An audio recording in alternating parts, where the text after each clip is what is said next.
नमस्कार विद्यार्थियों, मैं मुकेश कुमार नागर, Hindi and Sanskrit faculty, motion foundation के आपके ऑनलाइन जो प्लेटफॉर्म है उसमें आपका सबका स्वागत है। आज हम लोग जो पढ़ने वाले हैं वो है हमारे बड़े भाई साहब का सेकंड लेक्चर। इसमें क्या है कि पहले जो मैंने आप लोगों को जो फर्स्ट लेक्चर में पढ़ाया था वो था पूरा का पूरा उस चैप्टर का सारांश। उस चैप्टर में क्या क्या हमें दिया गया है वो हमने उस चैप्टर में पढ़ा था।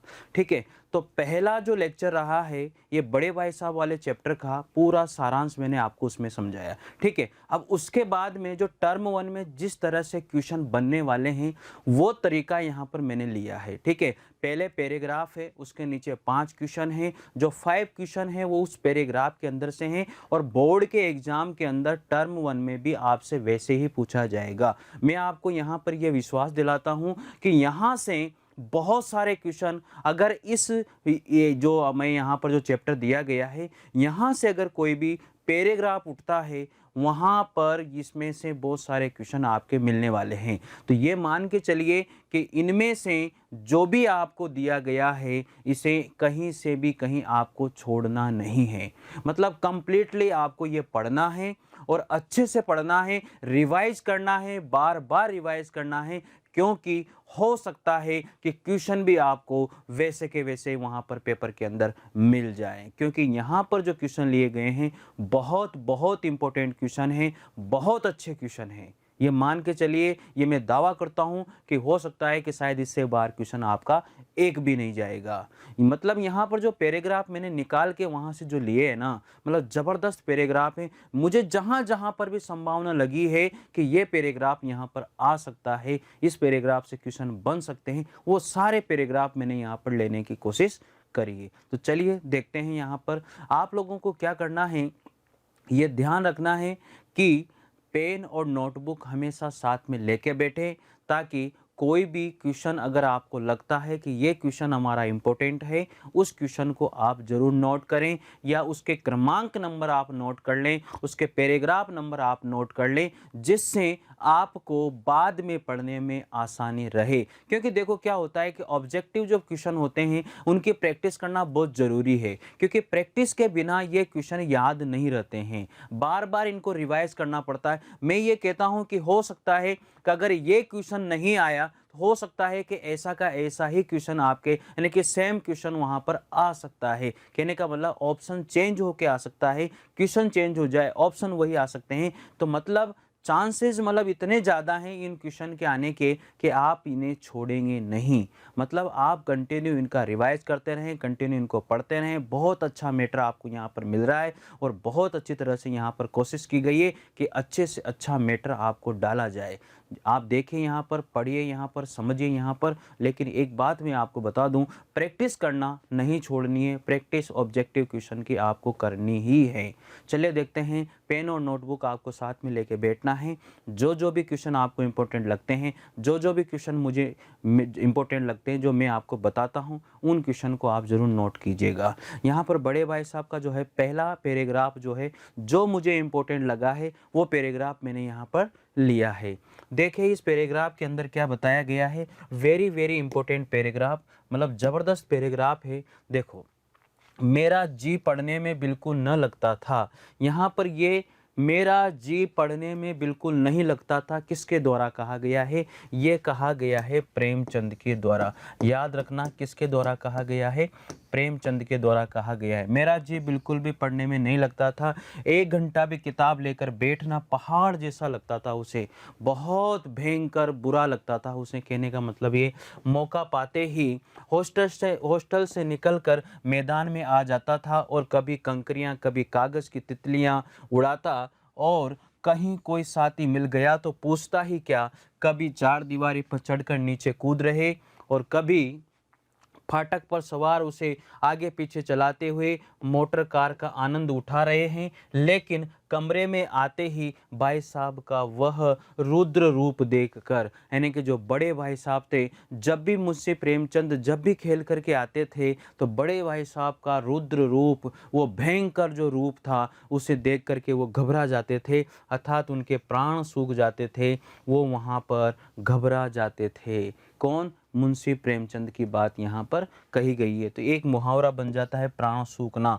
उनका पहला सवाल ये होता था, उनका पहला ही सवाल ये होता था, क्या होता था? कहाँ थे? मुंशी प्रेमचंद का जो पहला सवाल होता था वो क्या होता था? कहाँ थे? मुंशी प्रेमचंद का होता था, बड़े भाई साहब का होता था। बड़े भाई साहब का ये सवाल होता था, किसके प्रति होता था? मुंशी प्रेमचंद के प्रति होता था। ठीक है, हमेशा यही सवाल इसी ही ध्वनि में हमेशा पूछा जाता था, जिस वजह से यहाँ पर मुंशी प्रेमचंद जो छोटे भाई थे वो घबरा जाया करते थे। और इनका जवाब मेरे पास केवल क्या क्या था, यानी कि प्रेमचंद के पास जो केवल जवाब था वो केवल मौन रहना ही एक जवाब उनके पास था। मेरा कह देना, न जाने मेरे मुंह से ये बात क्यों निकलती थी कि जरा बाहर खेल रहा था। मतलब मेरे मुंह से ये बात क्यों नहीं निकलती थी कि मैं बाहर खेल रहा था, लेकिन यहाँ पर प्रेमचंद कुछ भी नहीं कहते थे और क्या करते थे? हमेशा चुप रहते थे, मौन धारण कर लेते थे, और मौन धारण करने के बाद में वो कभी बोलते ही नहीं थे। मेरा मौन कह देता था कि मुझे अपना अपराध स्वीकार है। जब भी मैं मौन होता था, ऐसा प्रेमचंद कहते हैं कि मेरे मौन होने पर हमेशा अपराध स्वीकार करने वाली बात वहाँ पर नजर आती है। तो जब भी वो मौन होते थे, ऐसा लगता था बड़े भाई साहब को कि उन्होंने अपराध को स्वीकार कर लिया है। भाई साहब के लिए उसके सिवा और कोई इलाज न था कि स्नेह और रोष से मिले शब्दों में मेरा सत्कार करे। मतलब वो हमेशा प्रेमचंद के जो है आदर सत्कार जो करते थे, आदर सत्कार मतलब उसका जो सम्मान करते थे, वो रोष भरे, क्रोध भरे शब्दों में उसका आदर सत्कार वो किया करते थे। तो यहाँ पर देखते हैं इस पैराग्राफ के आधार पर जो क्वेश्चन दिए गए हैं, कौन कौन से क्वेश्चन बनते हैं। पहला प्रश्न यहाँ पर बनता है कि मैं कौन है। यहाँ पर देखो, सबसे मेन बात आप यहाँ पर ये देखनी है कि मैं कौन है। यहाँ पर मेरा जी पढ़ने में बिल्कुल नहीं लगता था, 1 घंटा भी किताब लेकर बैठना मेरे लिए पहाड़ जैसा था। तो मेरा जी बिल्कुल भी नहीं लगता था। यहाँ पर मेरा जो शब्द है ये विशेषण बनता है सर्वनाम से। तो यहाँ पर जो मैं शब्द जो लिया गया है वो किससे संबंधित लिया गया है, यह आपको देखना है। तो यहाँ पर जो मैं शब्द है, ये जो मैं शब्द है, मैं कौन, यानी कि मुंशी प्रेमचंद, कोई भी नालायक बालक, प्रेमचंद का बड़ा भाई, कथा नायक, यहाँ पर जो लिया गया है वो प्रेमचंद के लिए लिया गया है। लेकिन प्रेमचंद भी यहाँ पर कौन है? कथा नायक यहाँ पर लिया गया है। अर्थात कथा नायक को भी यहाँ पर ले सकते हैं और प्रेमचंद को भी यहाँ पर ले सकते हैं। दोनों ही ऑप्शन करेक्ट है। अब दोनों ही ऑप्शन में बेस्ट ऑप्शन अगर निकल के आता है तो ये पहला ऑप्शन ही निकल के आता है। आगे बात समझ में? तो यहाँ पर मैं जो शब्द आया है वो किसके लिए आया है? प्रेमचंद के लिए आया है, यह आपको ध्यान रखना है। वैसे कथा नायक भी इसमें राइट हो सकता है, अगर प्रेमचंद नहीं देगा तो वो कथा नायक आपको यहाँ पर देगा। दूसरा क्वेश्चन यहाँ पर बनता है कि लेखक को किताब पढ़ना पहाड़ क्यों लगता था? लेखक को किताब पढ़ना पहाड़ क्यों लगता था?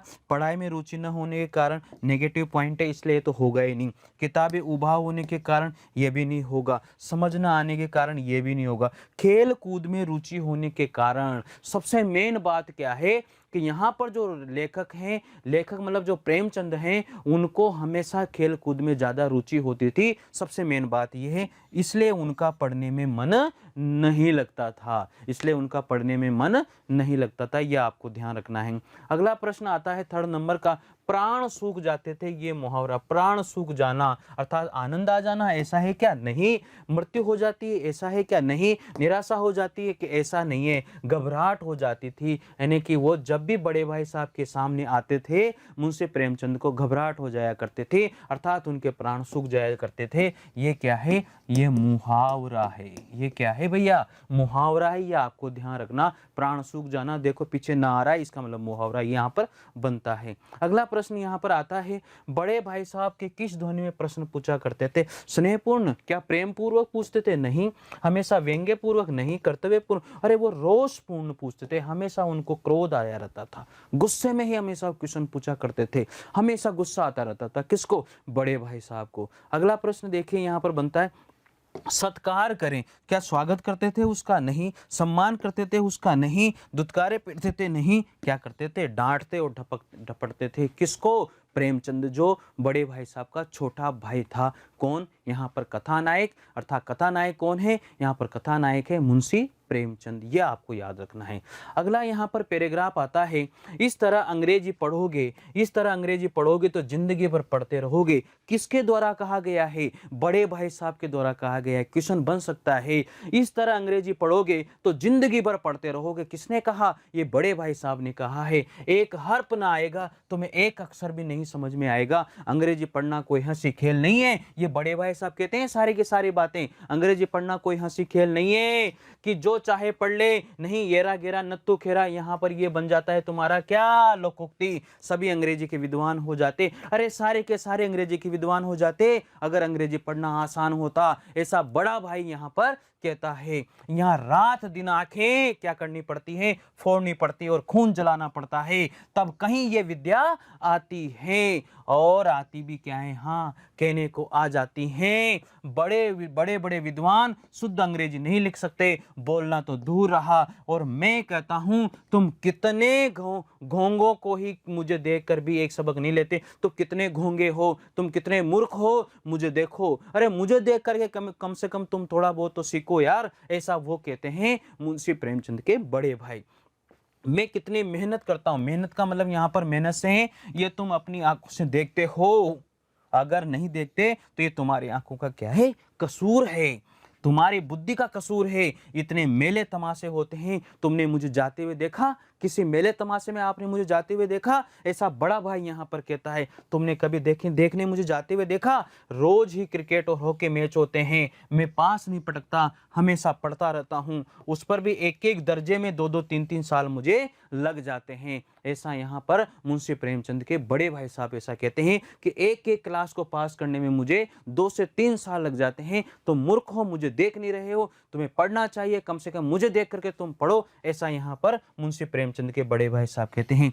फिर भी तुम कैसे आशा करते हो कि तुम यूं ही खेल कूद के वक्त गंवा करके पास हो जाओगे? ऐसा कौन कहता है? ऐसा बड़े भाई साहब कहते हैं। किससे कहते हैं? मुंशी प्रेमचंद से कहते हैं। मुझे तो 2-3 साल लगते हैं, तुम तो उम्र भर जो है एक ही दर्जे में पढ़े रहोगे, एक ही क्लास में पढ़े रहोगे, सड़ते रहोगे। ऐसा किसके द्वारा कहा गया? मुंशी प्रेमचंद के लिए कहा गया, बड़े भाई साहब के द्वारा। अगर तुम्हें इस तरह उम्र गंवानी है तो बेहतर है घर चले जाओ और मजे से गुल्ली डंडा खेलो। दादा की गाड़ी कमाई रुपए क्यों बर्बाद करते हो? अरे भैया तुझे नहीं पढ़ना है, मेरे को देख ले, मैं कम से कम एक दर्जे में 2 से 3 साल में जाके पास हो रहा हूँ। अगर तू ऐसे गुल्ली डंडे खेलते हुए पढ़ेगा तो फिर तो तू कम से कम उम्र भरी एक ही दर्जे में पढ़ा रहेगा। हाँ, ऐसे थोड़ी है अंग्रेजी खेल, अंग्रेजी का कोई खेल है नहीं है जो आसानी से हर कोई पढ़ लेगा।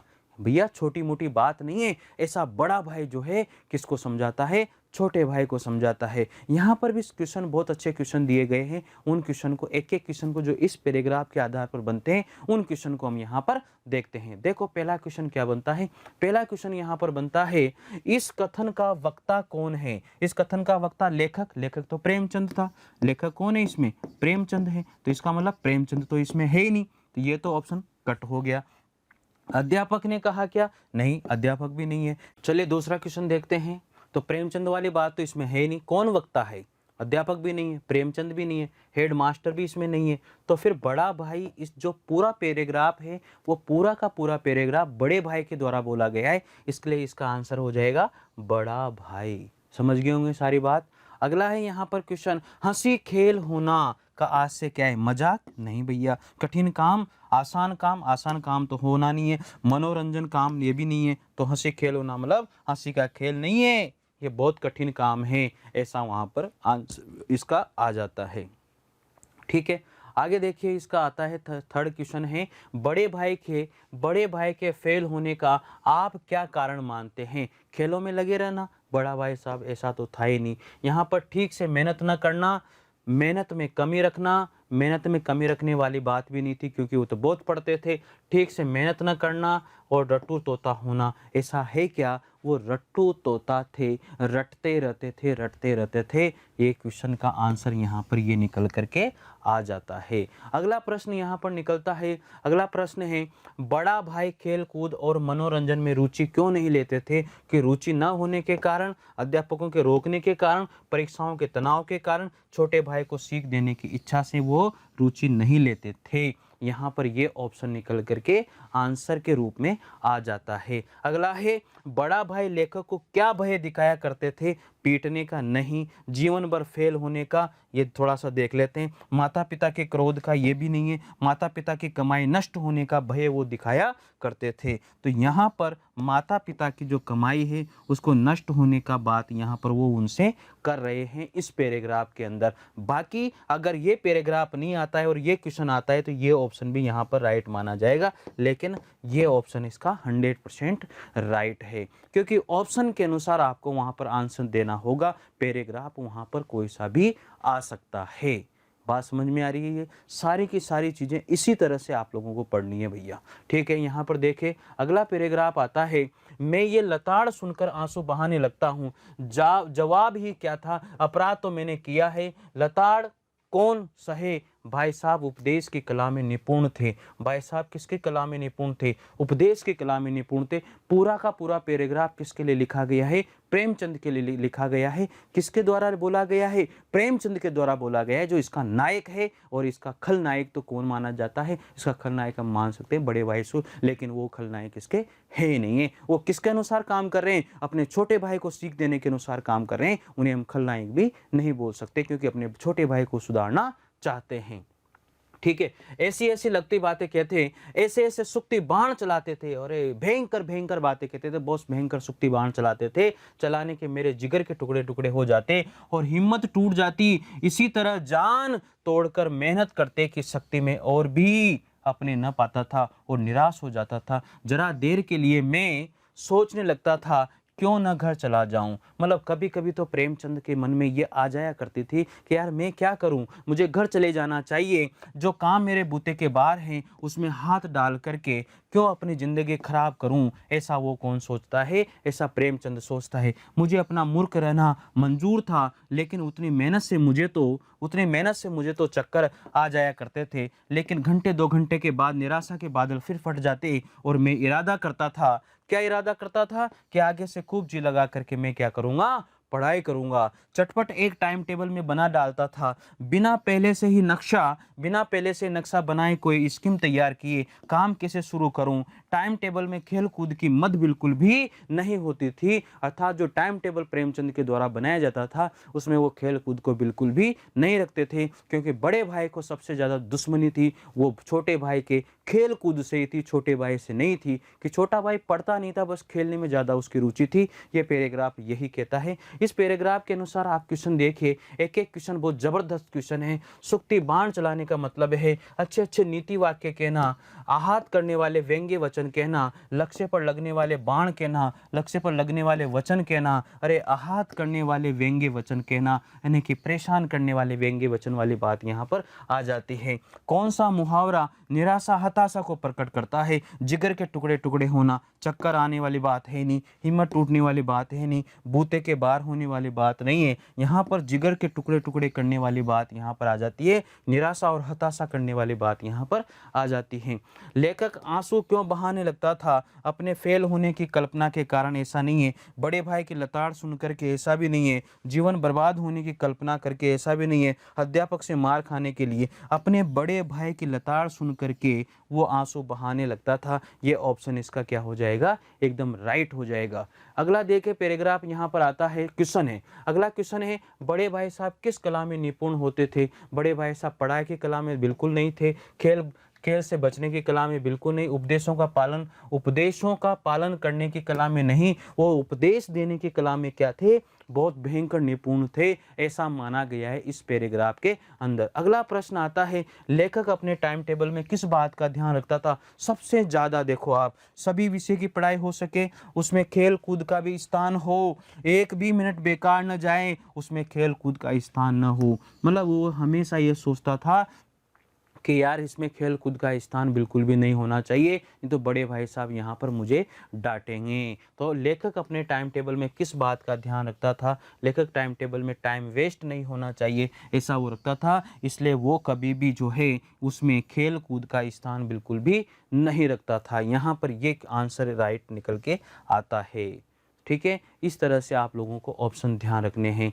अगला यहाँ पर पैराग्राफ आता है, मगर टाइम टेबल बना लेना एक बात है, उस पर अमल करना दूसरी बात है। टाइम टेबल तो हर कोई बनाता है, आप भी बनाते हो, मैं भी बनाता हूँ, सब बनाते हैं, लेकिन उसे कंटिन्यू फॉलो करना हर किसी के बस का काम नहीं है। आपने अगर टाइम जैसे स्टार्ट कर दिया कि 4 बजे मुझे उठना है और शाम को इतने बजे वापस पढ़ के सोना है, ये सब्जेक्ट को इतने इतने बजे पढ़ना है, ये काम इतने बजे करना है, लेकिन धीरे धीरे जैसे मोटिवेशन खत्म होता है वैसे वैसे फिर हम लोग उस टाइम टेबल को फॉलो करना बंद करते चले जाते हैं। लेकिन जिसने कंटिन्यू अगर उस टाइम टेबल को फॉलो किया है तो वो सक्सेस स्टोरी लिखता है, इस बात का आपको ध्यान रखना है। ठीक है, तो यहाँ पर टाइम टेबल बनाना तो हर किसी का वश का बात, वश मतलब उसके वश में है, लेकिन यहाँ पर उस पर अमल करना हर किसी के वश की बात नहीं मानी गई है, ये याद रखना है। पहले ही दिन उसकी अवहेलना शुरू हो जाया करती थी, पहले दिन मतलब वो सारी जो भी लिखा करता था उसमें कि सारी चीज़ें जो भी होती थी उसके अंदर वो सब छूमंतर हो जाया करती थी, उड़ जाया करती थी कि कब क्या करना है वो सब बिगड़ जाया करता था, अवहेलना हो जाती। मैदान की वो सुखद हरियाली उसे याद आने लग जाती थी, हवा के हल्के हल्के झोंके, फुटबॉल की वो उछल कूद, कबड्डी के वो दांव घात, वॉलीबॉल की वो तेजी और फुर्ती मुझे अज्ञात और अनिवार्य रूप से खींच ले जाती थी। ऐसा प्रेमचंद के द्वारा कहा गया है, ऐसा कथानायक के द्वारा कहा गया है, ऐसा राइटर के द्वारा कहा गया है, और वहां जाते ही मैं सब कुछ क्या कर देता था, भूल जाता था। वह जानलेवा टाइम टेबल, उसको तो जो टाइम टेबल जो उसने बनाया ना, खुद के द्वारा जो टाइम टेबल बनाया गया है वो भी जानलेवा उसको लग रहा था भैया। वह आंख फोड़ पुस्तकें, किसी की याद न रहती, और भाई साहब को नसीहत और भाई साहब की नसीहत फजीहत का अवसर मिल जाता, मैं उसके साए से भागता था, उसकी आंखों से दूर रहने की चेष्टा करता था, कमरे में इस तरह दबे पांव आता कि उन्हें खबर ना हो। किसे खबर ना हो? बड़े भाई साहब को। उनकी नज़र मेरी ओर उठी और मेरे तो प्राण क्या हो जाते थे, निकल जाते थे। ऐसा यहाँ पर कथानायक के द्वारा कहा गया है। ठीक है, हमेशा सिर पर एक नंगी तलवार से लटकी रहती थी, मालूम होता था फिर से जैसे मौत और विपत्ति के बीच में आदमी मोह और माया के बंधन में जकड़ा रहता है, इस तरह से मैं यहाँ पर जकड़ा हुआ हूँ। मैं फटकार और घुड़कियाँ खाकर भी खेल कूद का तिरस्कार नहीं कर सकता था, मैं डांट डपट कुछ भी सहन कर सकता हूँ, लेकिन मैं खेल कूद को नहीं छोड़ सकता। ऐसा यहाँ पर प्रेमचंद जो है स्वयं के बारे में यहाँ पर बताते हैं। तो चैप्टर बड़ा इंटरेस्टिंग, बहुत अच्छा चैप्टर है, मज़ेदार चैप्टर है, दोनों भाइयों की इसमें बहुत अच्छी कहानी बताई गई है, आपके जीवन में काम आने वाला चैप्टर भी है ये।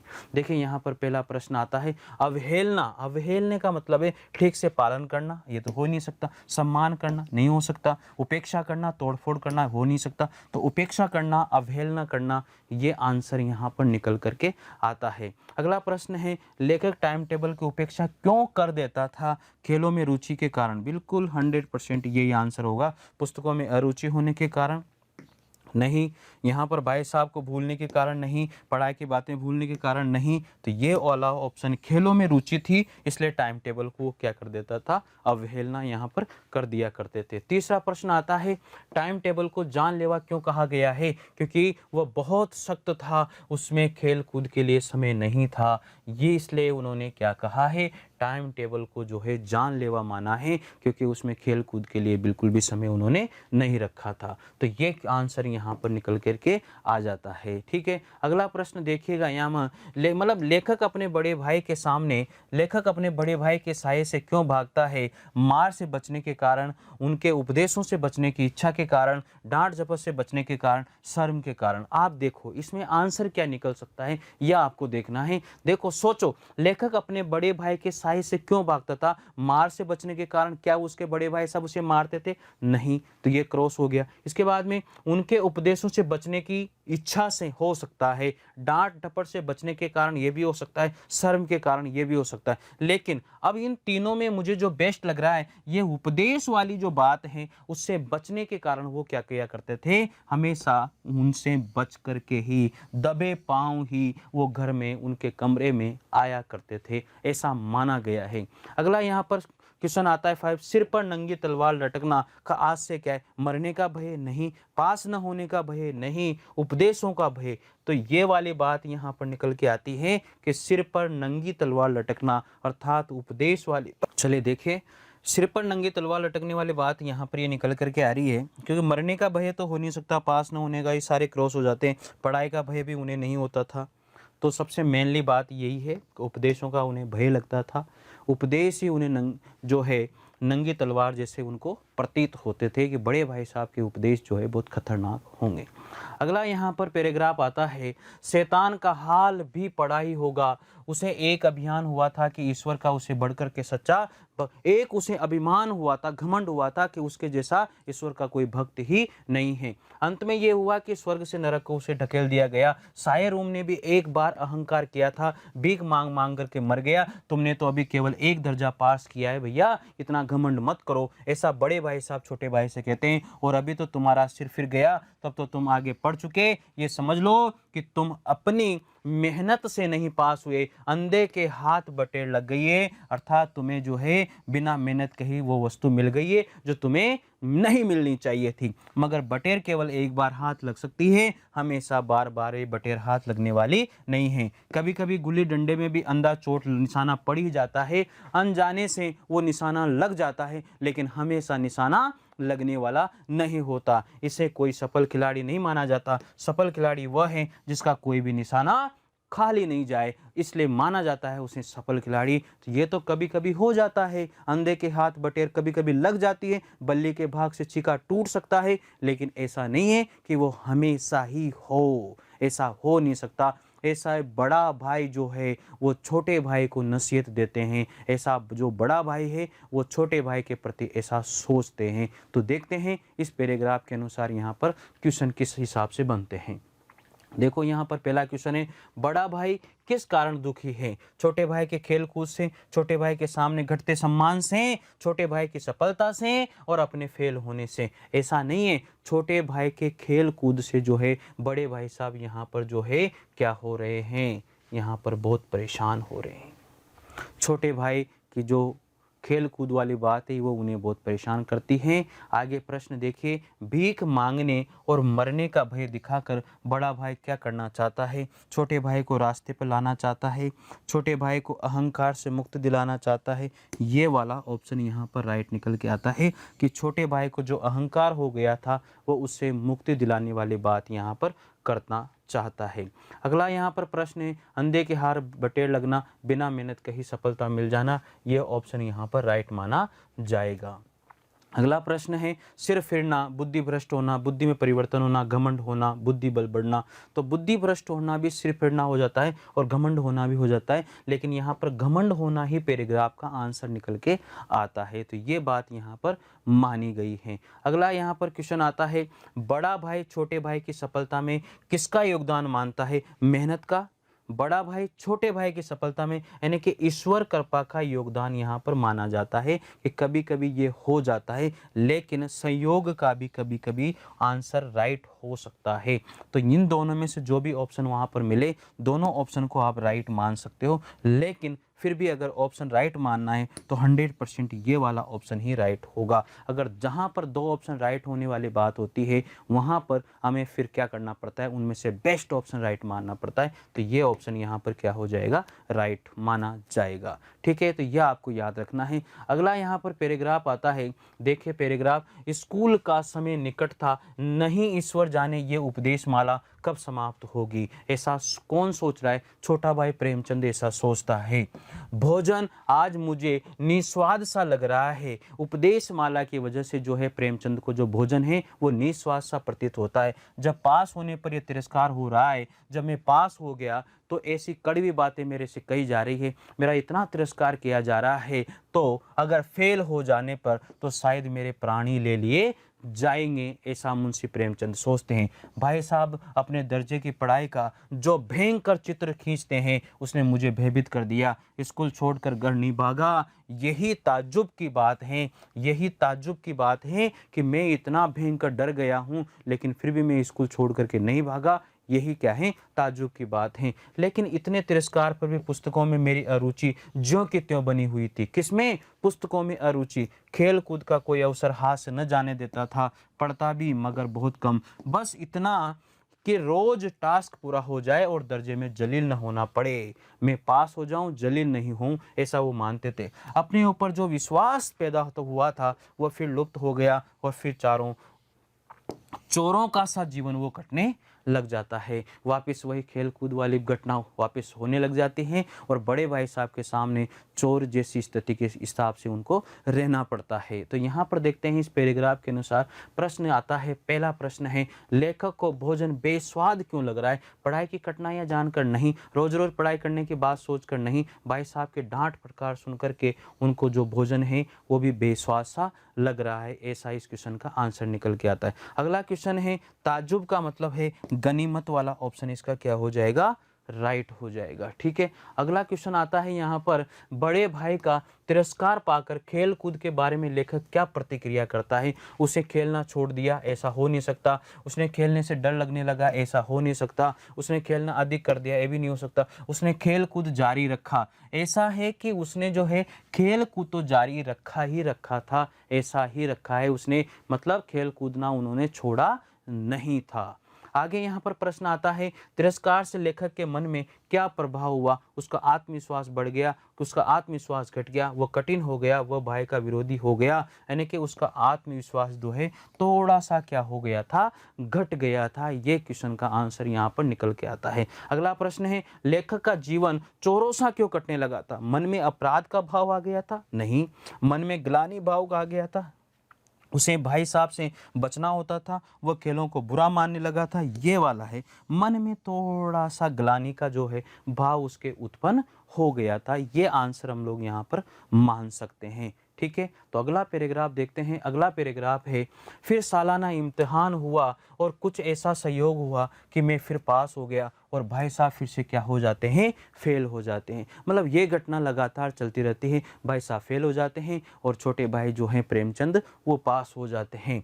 मैंने बहुत मेहनत की पर न जाने कैसे दर्जे में अव्वल आ गया, मुझे खुद अचरज नहीं हुआ। मतलब इतनी मेहनत मैंने करी नहीं थी, मैंने मेहनत ही इतनी नहीं करी थी, लेकिन फिर भी मैं अव्वल आ गया था, ऐसा मानते हैं। बड़े भाई साहब ने प्राणांत मेहनत करी, मैंने कि प्राण ही निकल जाएं इतनी मेहनत बड़े भाई साहब ने करी, लेकिन फिर भी फेल हो जाते हैं। कोर्स का एक एक शब्द चाट गए थे। 10 बजे रात तक इधर, 4 बजे भोर उधर, 6 बजे, 9:30 बजे स्कूल जाने के पहले मुद्रा क्रांति विहीन हो जाती थी, मगर बेचारे फिर भी क्या हो गए? फेल हो गए। मुझे उन पर दया आती है। नतीजा सुनाया गया, वो भी रो पड़े और मैं भी रोने लगा। अपने पास होने की खुशी मेरी क्या हो गई? आधी हो गई थी, क्योंकि बड़े भाई साहब फेल हो गए थे। मैं भी फेल हो गया होता तो भाई साहब को इतना दुख न होता, लेकिन विधि की बात कौन टाले? मेरे और भाई साहब के बीच में केवल एक दर्जे का ही अंतर रह गया। मेरे मन में एक कुटिल भावना उदय हुई। ये कौन कह रहा है? ये कह रहा है मुंशी प्रेमचंद। ठीक है,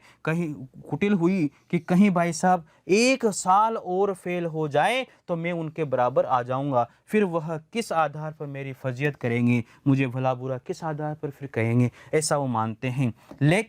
लेकिन मैंने इस विचार को दिल से क्या कर दिया? बलपूर्वक हटा दिया, निकाल डाला। आखिर वो मुझे मेरे हित के विचार से ही तो डांटते हैं, मेरे हित ही तो वो सोचते हैं। ऐसा यहाँ पर मुंशी प्रेमचंद अपने मन में नेगेटिव पॉइंट और पॉजिटिव पॉइंट दोनों ही यहाँ पर वो सोच लेता है। ठीक है, आगे बात करते हैं। इस वक्त अप्रिय लगता है कि अवश्य, मगर ये शायद उनके उपदेशों का ही तो असर है कि आज मैं धनाधन क्या हो रहा हूँ, मैं भयंकर तरीके से पास होता जा रहा हूँ, ये उनके उपदेशों का ही क्या है, शायद यही असर हो, इस वजह से मैं पास हो रहा हूँ, इस वजह से मैं मन लगाकर थोड़ा जितना पढ़ रहा हूँ वो भी मैं हो सकता है कि इस वजह से पढ़ रहा हूँ। ऐसा पॉजिटिव भी वो सोच लेता है। लेकिन कभी कभी नेगेटिव भी वो सोचता है कि हो सकता है कि एक बार भाई साहब फिर फेल हो जाएं तो फिर मैं उनके दर्जे में बराबर आ जाऊंगा। ऐसा भी यहाँ पर मुंशी प्रेमचंद सोच लेते हैं।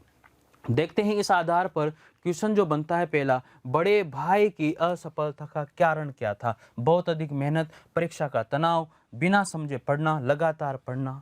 मतलब वो हमेशा क्या करते थे, बहुत अधिक मेहनत करते थे, ये तो हो नहीं, बिना समझे पढ़ना, यानी कि वो बिना समझे ही पढ़ा करते थे, पढ़ते जाते थे, पढ़ते जाते थे, पढ़ते जाते थे, रटते जाते थे, इसलिए वो क्या हो जाते थे, फेल हो जाया करते थे।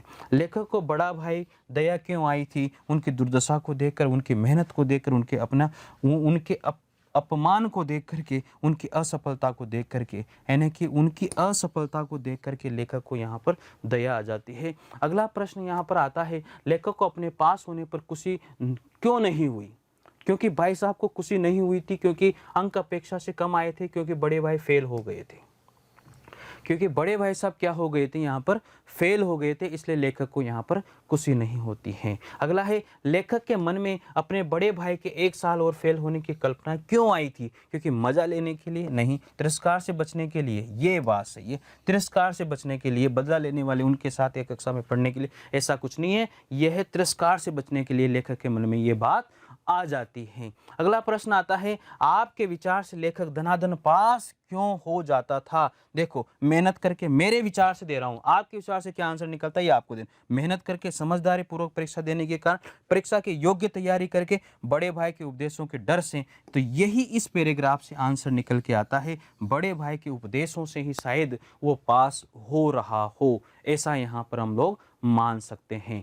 ठीक है, अगला पैराग्राफ आता है, एक जमाना था कि लोग 8वां दर्जा पास करके भी नायब तहसीलदार बन जाया करते थे। मैं कितने ही मिडिल चीयों को जानता हूँ, ऐसा बड़ा भाई कहता है छोटे भाई से, जानता हूँ जो आज अव्वल दर्जे के डिप्टी मजिस्ट्रेट या सुप्रीडेंट हैं। कितने ही 8वीं जमात वाले हमारे लीडर और समाचार पत्रों के संपादक हैं, बड़े बड़े विद्वान उनकी मातहती में काम करते हैं, और तुम उसी 8वें दर्जे में आकर बाजारे लोंडों के साथ कनकोई उड़ाते हो, पतंगे उड़ाते हो, दौड़ रहे हो। मुझे तुम्हारी इस कम अकली पर दुख होता है। तुम जहीन हो, मूर्ख हो, इसमें शक नहीं है, लेकिन अरे तुम बहुत अच्छे हो, मूर्ख भी हो लेकिन बहुत अच्छे हो, लेकिन ये जहन किस काम का, जो हमारे आत्मगौरव की क्या कर दे, हत्या कर दे। ऐसा बड़ा भाई कहता है छोटे भाई से। तुम अपने दिल में समझते होंगे मैं भाई साहब से महज एक दर्जा नीचे हूँ, और मैं उन्हें, मुझको कुछ कहने का हक नहीं है, लेकिन ये तुम्हारी क्या है, गलती है। मैं तुमसे 5 साल बड़ा हूँ। अरे एक दर्जा पीछे होने का मतलब ये नहीं है कि तुम सोच लो, तुम बराबरी की बात सोच लो, ऐसा नहीं है। मैं फिर भी तुमसे 5 साल बड़ा हूँ और हमेशा 5 साल बड़ा ही रहूँगा, चाहे तुम मेरे से आगे ही पढ़ने में क्यों ना निकल जाओ।